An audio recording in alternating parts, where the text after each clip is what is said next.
Hi pa people, good day and welcome back to our channel, Marjan's Garden. At ngayon guys ay makulimlim dito sa amin. Ayan. May konting sunlight naman.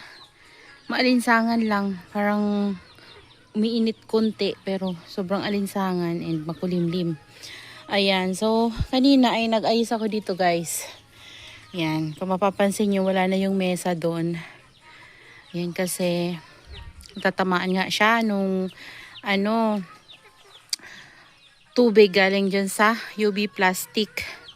So, tinanggal ko na lang at nilagay ko sa likod. And naisip ko guys na ayusin sila. Yung mga astrophytum ko ay ilagay dun sa likod. Kasi doon na area maiinitan sila ng morning sun lang. And afternoon hindi na. So, ayaw kasi guys ng astro ng sobrang init. Dahil kapag nasusobrahan sila sa init ay nakukulubot sila. So, ginawa ko, transfer ko sila doon. Pero meron pa rin tayo guys mga astro na nandyan. And yung mga plants na galing doon sa unboxing natin yesterday ay naitanim ko na sila guys. So, hindi ko na sila guys naipakita sa inyo nung itanim ko kasi lagi naman ako guys merong vlog tungkol sa pagtatanim. So ganun din naman guys yung ginagawa ko, paulit-ulit lang. So baka nagsasawa na rin kayo. So kung gusto nyong mapanood yung pagtatanim natin, marami tayong videos guys. So pwede nyong tingnan sa ating playlist. Ayan, ganun pa rin guys yung ginagawa ko kung paano ako magtanim. So kanina, naisipan ko nga silang ayusin kasi naguguluhan ako sa kanila guys. And ito, yung natin, rubra. Nilagyan ko siya ng graft. Ayan. Ayan yung cuttings ko. Ni-air dry ko lang para maitanim ko guys. So, nilagay ko sa kanya yung graft. Yan yung dinikit ko dito guys. So, pero, hindi siya dumidikit. Ilang beses ko na siya dito dinidikit. Ayaw niya talaga. So, tinry ko na lang dito. Ayan. Pero meron pa rin tayong mga straight dyan. May mga babies naman. Kaya naman, okay lang yan guys. Ayan. So, yan naman talaga yung purpose niya nung binili ko siya. Bukod sa maganda siyang tingnan dahil nagre-red yung mga leaves niya, tas yung ganyan niya. Yan, gusto ko talaga siyang lagyan ng graft. Anyway, ayan, meron pa tayong mga nakapatong dyan kasi wala akong mapaglagyan. Kapag nilagay ko na naman sila sa baba, pwede silang sirain ng dogs ko and baka madudumihan na naman yung pots nila guys. So pagod na ako kakakuskus. Yan nga yung mga galing sa greenhouse ko. Ang dudumi ng pots niya. And ito guys, nilabas ko na rin dito yung ating kiko, lumaki na talaga siya guys. Yan, tas na yung babies siya. Yung mga dating babies niya guys, yun yung mga kinuha ko. Yun yung nilagay ko dun sa pot. Yung lumalaki na sila guys. So mayroon na siyang mga new babies ulit. Tapos dito meron tayong magnificus. Yan, meron tayong magnificus na clamping. Tapos meron tayong big dito guys. Ayan, 'di ba? Ang ganda ni magnificus. Sana mag-flower na siya sa akin. And naisip ko nga na yung ganito ko i-transfer ko dito. Ayan kasi guys, gusto ko maayos. Meron pa pala dito. Ayan, hanapan ko na lang yan guys ng pwedeng mapaglalagyan. Ayan, so, ayan. Charan, ganyan guys yung itsura ng ating mga, gymnocalycium. Ito guys, alam nyo tuwang-tuwa ako. Last time nung lagi ko tong piniplex sa inyo. Kung napanood nyo pero, ito kasi nung dumating to sa akin guys, alam nyo ba, green lang siya, as in green lang. Ganito lang itsura niya.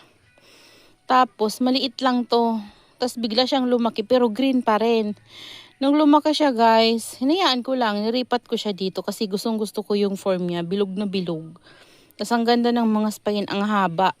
Pero green lang siya guys. Then, nung lumalaki siya ng lumalaki guys, napansin ko meron siyang lumalabas na konting yellow dyan sa mga gilid.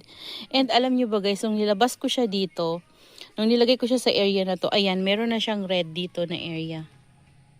Ayan. Red or pinkish, parang ganun. O, diba? Tingnan nyo guys. Oh. Dito may ano siya, yellow siya. Dumami na yung yellow niya. Pero dito may pagka red or pinkish na. 'Di ba? Ito, mayroon pa tayong green. Pero magbabago din 'yan, guys. So, kung kayo mayroong mga gymno na nabili na hindi maganda yung color nila, guys, nang dumating sa inyo, hayaan nyo lang. Kasi kapag dumating pala yung time na inintroduce nyo sila sa talagang magandang sunlight, or depende din siguro kasi dati, guys, naiinita naman to sila eh. Maliit lang talaga siya noon. Pero ayan, ngayon nung lumaki siya, tingnan nyo, guys, ang ganda-ganda niya. 'Di ba? Ang ganda niya, ang laki-laki niya. And dito, yung iba nating mga gymno. Ayan, ito yung mga babies na napapalaki ko na, guys. Oh. Ano to? Dumi lang. Ayan. So, hindi ko na nalinisan yung pot natin, guys, sa mga binagsakan ng tubig galing sa UV plastic.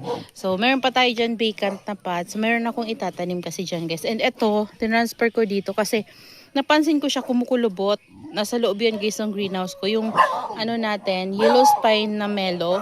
So, ang nangyari sa kanya, kumukulubot. Tinignan ko siya. Yun pala, guys, yung roots niya ay parang hindi siya nagkakaroon ng new roots. Kaya tinransfer ko siya dyan sa medyo small na pot. Tall pot yan, guys. Ayan. So, ito na pala, guys, yung mga cactus natin na unbox kahapon. So, ito yung ating Meadow-say kaput. Ayan. So, balik tayo, guys. Ang iingay talaga ng dogs ko.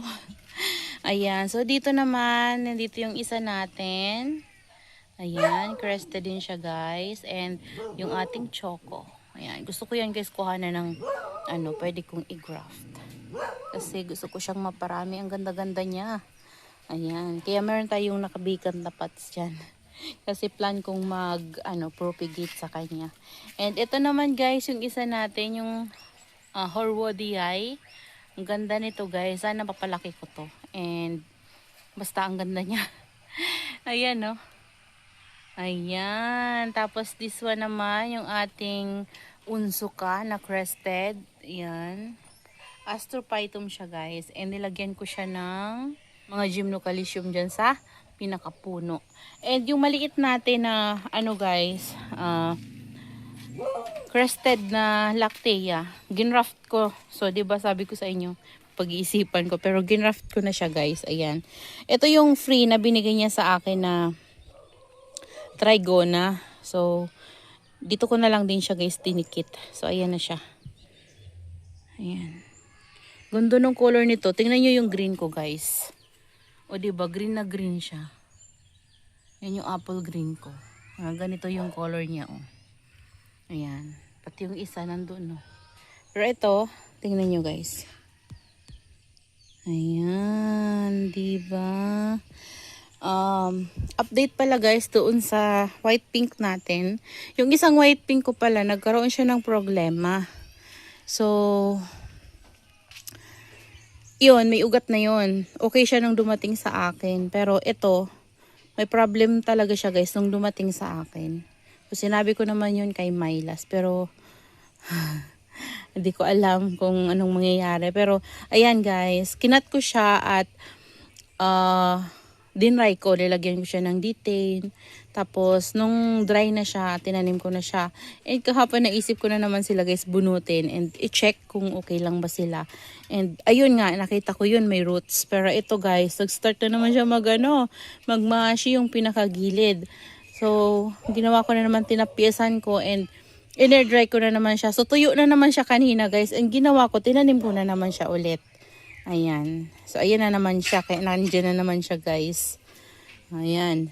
Kaya, yan, so sana mag-stop na yung guys, yung pag mamashi-mashi ng kanyang stem. Ayan, yung RS niya. Kasi, ayun talaga, guys, yung problem ko sa, sa white pink.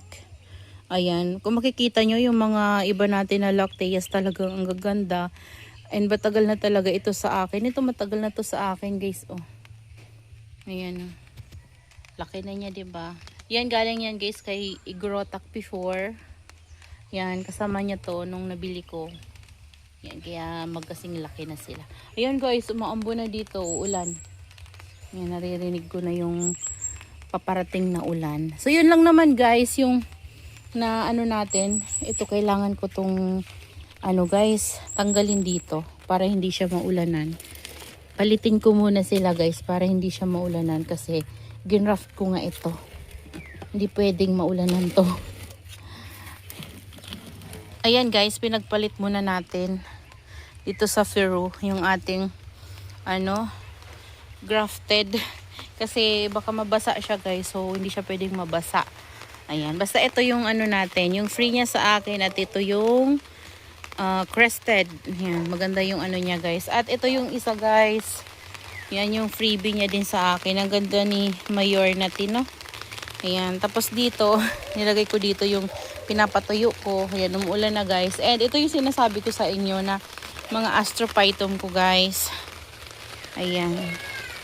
So, yung iba natin na propagation and yung iba nating ano na gymnocalycium ay nandito kasi wala na ako mapaglagyan sa kanila. So, dito na muna sila guys. Yan. So, hanggang dito na lang muna guys kasi umuulan na. So, that's all for today's video. Yan, I hope you enjoy watching and see you on my next vlog. Happy gardening everyone. Bye!